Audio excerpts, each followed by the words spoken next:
Namaskar, welcome to this session, the students and learners of MOOC SIAM course, Ethics, Theories and Applications. I am Nandini Sinha Kapoor. I had already introduced myself in the last session in which I spoke for the first time to you, a professor with the School of Interdisciplinary Transdisciplinary Study, where the discipline of philosophy is housed in Indira Gandhi National Open University. Introduction to Hinduism is today's topic. In the next 25 to 30 minutes, I am going to cover a brief overview of Introduction to Hinduism. You will also find some overlapping with my first presentation, which was Ethics in the History of Indian Philosophy, with reference to the Vedic literature, Dharma Shastras, Itihas Purana traditions and Bhagavad Gita.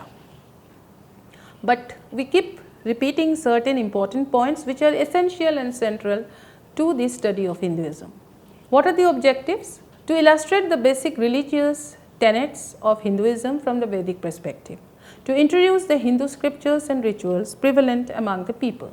Introduction. Hinduism is one of the oldest living religions with a history stretching from around the 2nd millennium BC to the present. It forms India's religious and cultural system, encompassing a broad spectrum of philosophies ranging from pluralistic theism to absolute monism. Pluralistic theism means belief in many gods and goddesses, and monism, as you understand, belief in only one god. Hinduism is not a homogeneous organized system. It has no founder and no single code of beliefs. It has no central headquarters and no particular organization to govern the temporal power over its faithful. It doesn't have a single scripture but has many sacred texts. It is diverse and no single set of beliefs can represent its numerous traditions. In fact, the name Hinduism itself was first given by the Persians, who called the people and the land beyond the river Sindhu as Hindu. Later, the Mughals and the British endorsed its name. There is no direct reference from the ancient texts or any religious or political leaders calling themselves as Hindus or their religion as Hindu. There were Vedic, rather there were different, we called ourselves or our religious traditions by different names such as Vedic, Shaiva, Vaishnava, Shakta and many other religious traditions, but not one single religion called Hinduism in ancient or classical period. Great leaders like Adi Shankaracharya himself identified 6 religious traditions in his time as Shanamata. Even today, although Vedic tradition is projected to be Hinduism, it would be scholarly to call Hinduism as plural religions of various traditions and definitely a religion of religions. Now, what are the main Hindu scriptures? Shruti or the Vedas. I already explained in my first presentation why the Vedas are called Shruti, and those who missed, I am just repeating it very briefly. Shruti means having heard or having listened to. Vedas initially to begin with were oral traditions, so the disciples or people used to sit close to the gurus and used to listen to the Vedic shlokas or hymns. The Vedas and Upanishads, according to Hindus, constitute the fountainhead of Indian philosophy, especially the Astika traditions, culture and religion. They are taken as a result of divine inspiration and hence considered as primary revelation. The word Veda means knowledge. It is derived from the root Ved, to know. Mimamsa Darshan believes that the Vedas is auparasya. That is, it doesn't owe its origin to any human or divine agency. The Vedic truth is a non-personal truth. They are compiled by Vyasa.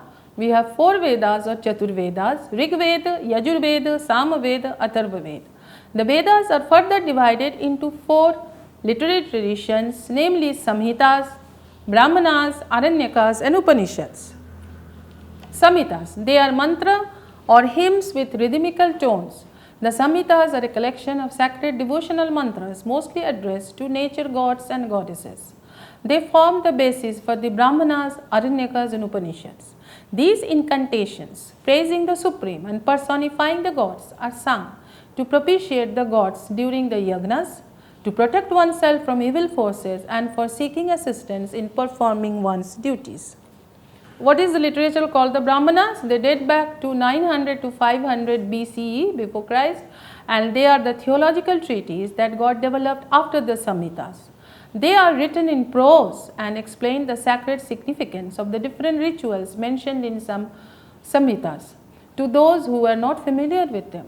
They explain the hymns and the way the sacrifices are to be performed. They deal with karma and rituals and are guides for proper performance of the latter. They discuss the rituals performed for specific purposes with the objective of getting a specific effect, the minute details of objects of sacrifices and duties of priests and others. Aranyakas. What does Aranya mean? Aranya means forest. So, they are forest treatises dealing with the meditation or upasana. In fact, Aranyakas were the beginnings of the Upanishadic thoughts, were kind of antecedents or source going towards the Upanishadic thoughts or Upanishadic thinking and practices, because in the forest you never got the havanas and the yagnas and the material associated with those. So, they are forest treatises dealing with meditation or upasana and were composed around 700 BC. Out of 1180 Aranyakas, only 6 are available now. They were meant for the hermits who retired into the forest in search of knowledge and the ultimate truth, and were thus unable to perform elaborate sacrifices requiring a multitude of accessories and articles which naturally could not be procured in the forests. They give mystical, symbolic and philosophical interpretations in metaphysical and cosmic terms and the inner meanings of mantras. Samhitas, the rituals and the sacrifice explained in the Brahmanas, give the logical reason for following them, how to sit for prayer, which side to face, during what part of the day to offer the prayer, what mantra to be chanted, which ritual to be performed before and after prayer, and so on, and are clearly explained here. They help in knowing the hidden meaning and significance of the rituals and sacrifice. It was the Aranyakas that paved the way for the Upanishads, which has now become the source of all Vedic and Vedantic philosophy. What are the Upanishads? What does Upanishad mean? The Upanishad term comes from Upa and Ni, under, near. Upa means under or near, and Sad means to sit near the Guru, to listen to him. It is the teaching the Guru imparts when the disciples sit very near or very close to him. The Upanishads are referred to as Shruti Prasthana or revealed scriptures, and as Shruti or Siras, meaning the head or crown of the Vedas. They are known as Vedanta, meaning the last portion or essence of the Vedas. It is an ancient treatise which contains profound knowledge about God, man and the universe. It is a metaphysical and spiritual with the firm belief in the reality of Brahman, that is the Supreme Soul. It emphasizes the importance of ethical discipline as preparation for the realization of the Supreme. According to the Upanishads, one cannot realize the ultimate reality or Brahman unless our conduct and actions are good. The Upanishads are also called Vedanta, not just the end of the Vedas, but the essence of the Vedas, right? Upanishads are just not the Vedantic literature meaning that they are end of the Vedas, but they are also essence of the Vedas. The subject matter of the entire Veda is divided into 3: Karma Kand, Upasana Kand and Jnana Kand. Karma Kand deals with rituals, Upasana Kand deals with worship and meditation, and the Jnana Kand deals with the high spiritual knowledge. What is Smriti? Smriti literature, we have already mentioned Manusmriti, Dharma Shastras. Smriti literary, what does the term means? Literary recollection or memory. It is a secondary authority, derives the authority from Shrutis or the Vedas. Its object is to expand and exemplify the principles of Shruti or the Vedas. Smriti consists of Gita, Brahma Sutra, Itihasa Purana traditions, the Puranas, that is chronicles and legends, epics, Ramayana, Mahabharata, Shastras, codes of law such as Dharma Shastras, Agamas and Tantras, that is manuals of worship. Bhagavad Gita. Bhagavata means Lord, Gita means song. So, song of the Lord. This is the literature written in poetic form around 200 BC.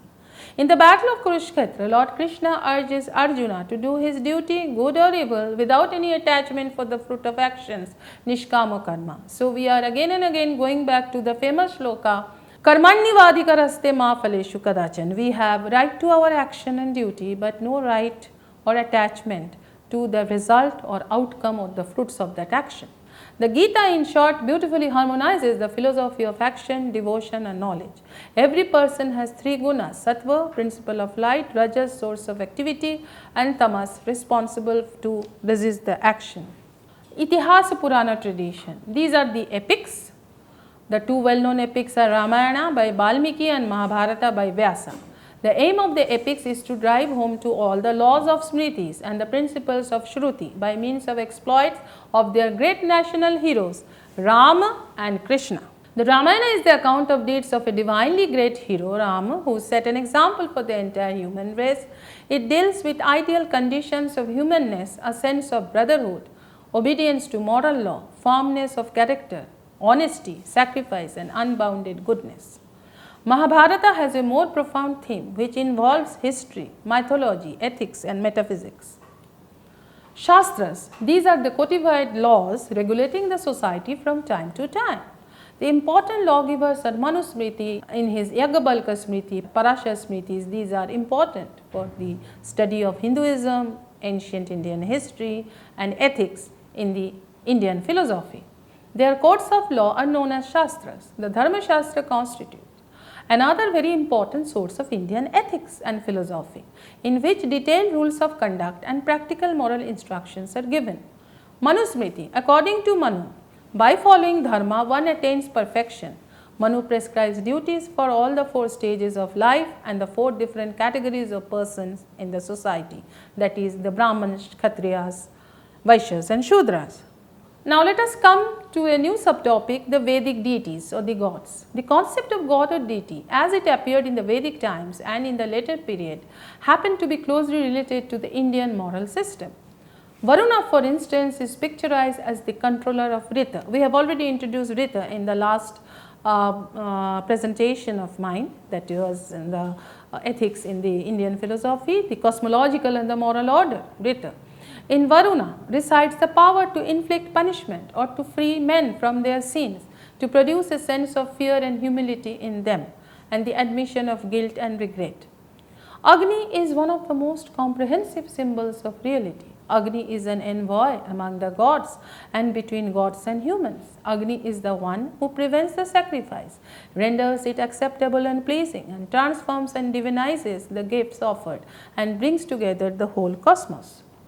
Yagna or the Vedic sacrifices, sacrificial ritual. Sacrifices form the central theme of the Vedic religion and philosophy. The sacrifices not only please gods but also feed them. Through them, sins are also atoned. The important Vedic sacrifices are the Shrauta Sutras and the Griha Sutras.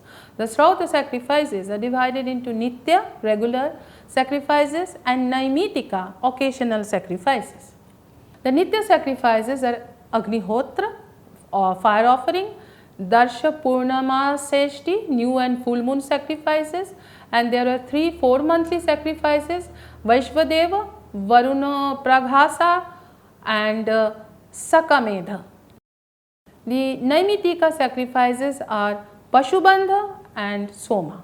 The Griha Sutras refer to 5 daily sacrifices, Panchamahayagnas, to be performed daily, the sacrifice to the gods, Deva Yagnas, sacrifice to the beings, Bhuta Yagnas, sacrifice to the departed souls, Pitra Yagna.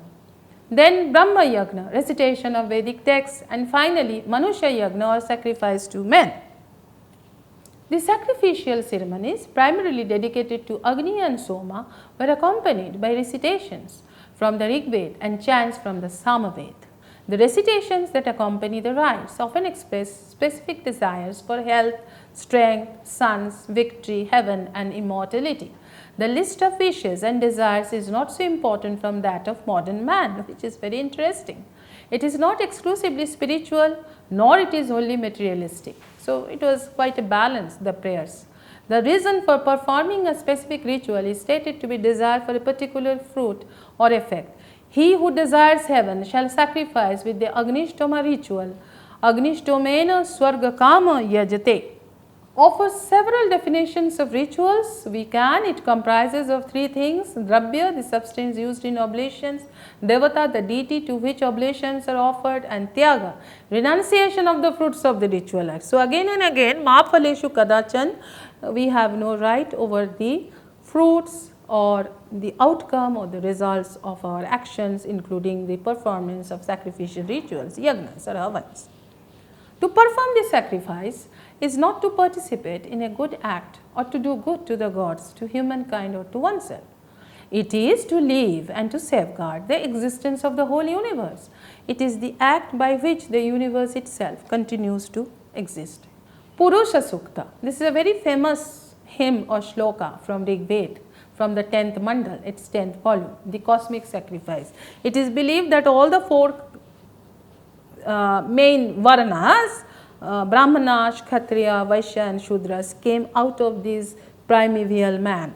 The idea of a cosmic sacrifice in which the primeval man creates the world through his own sacrifice and dismemberment is the basic theory of rituals adopted in the Brahmanas.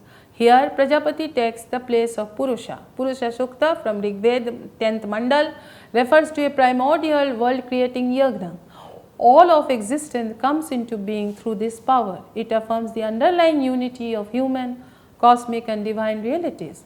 For all are seen as emerging from the same origin and reality of the cosmic person. As I said, all the four varnas Brahmins are supposed to have come out of his mouth. From his arms, the Kshatriyas came out. From his thighs, the Vaishyas came out. And from his feet, the Shudras came out. In this hymn of Purusha Sukta, reality is conceived as a gigantic person. Everything that exists is part of this cosmic person. The greatness of this person is emphasized by noting that he has 1,000 heads, eyes, feet, an extraordinary man. Verses from Rig Veda continue to present us with a number of instances of correspondence between this cosmic person and human society, between the person and the natural world. These correspondence establish the interconnectedness of the social classes, features of the natural world and even the gods. Both the order and relationships within these spheres are seen as established in originating source of all existence, the primordial person. These verses emphasize the unity of all existence as such. What is a Hiranyagarbha Sukta? Hiranyagarbha or golden egg represents the relationship between microcosm and macrocosm. At the center of macrocosm there is fire, the sun and Vishnu. Also at the center of Vedi there is Yajamana, the microcosm Vishnu, in whom there is life and consciousness. At the center of universe too there is life and consciousness. Individual and this universe has a relation. This Sukta shows the idea of relatedness, and we can see how Indian society or culture emphasizes and respects relations. We can also find the seeds in this Sukta, why Indian moral philosophy focuses on the idea of relation. Now let us look at some of the sanskaras once again. Rites pertaining to the stages of life are known as samskaras. These samskaras are religious acts of purification, and they are the ceremonies for sanctifying the body, mind and intellect of the individual, so that the person may become a full-fledged member of the community. The most important sanskaras are as follows. I had mentioned it very briefly in my first presentation. Now we will do it in little detail. Garbhadhanam or conception, seeking the help of the gods to secure a child. Pumshavanam, ensure a male offspring in the 3rd month of pregnancy for the forming a male child. Simantha Nayanam, parting of hair. The husband parts the hair of the wife from the front backward. This is intended to ensure fertility for the wife and exuberance and heroism for the child. Jata Karma, birth ceremony. This is performed immediately after birth. The father breathes 3 times on the child and then draws in his breath. Here the father welcomes the newborn child. Namakaranam, the naming ceremony, takes place on the 10th day. Here the name is given to child according to his own caste.